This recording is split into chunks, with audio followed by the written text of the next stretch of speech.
Welcome to Agrimate's Climate Champions, a podcast where we showcase individuals and initiatives making a positive impact in agriculture and climate resilience.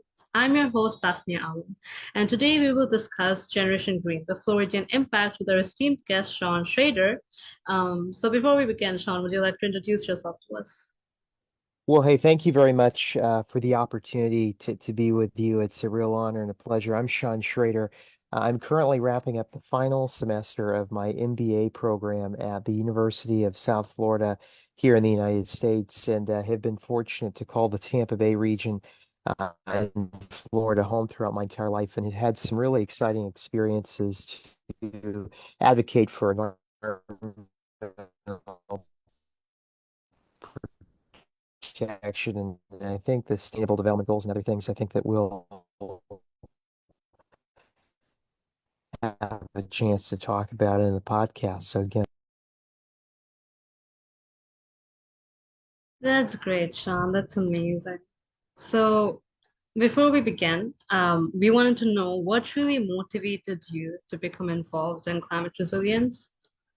And what are your primary areas of focus within this field? well, for me, it started kind of by accident. I was in my undergrad in business management, of course, business being the key word there. And I was looking for different opportunities. I thought maybe I could make an impact.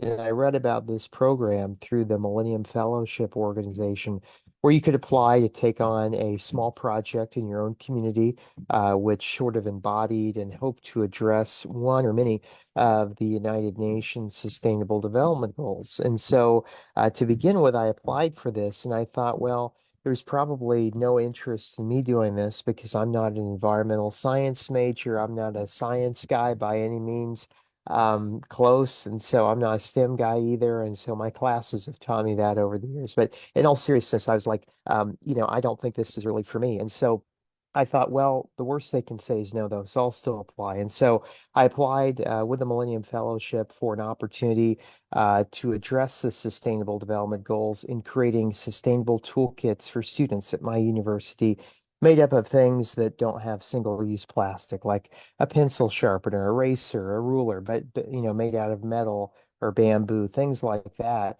so they could be reused over time. And so I applied for this program and